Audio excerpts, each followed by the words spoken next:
How to edit htaccess file through cPanel File Manager. Log into your cPanel account. You will be on this page. Now go to Files section and click on the File Manager.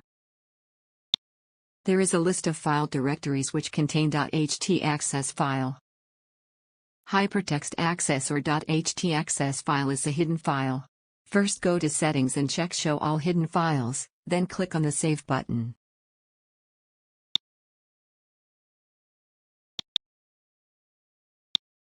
Now click on Directory Name Public HTML to open it in the adjoining window.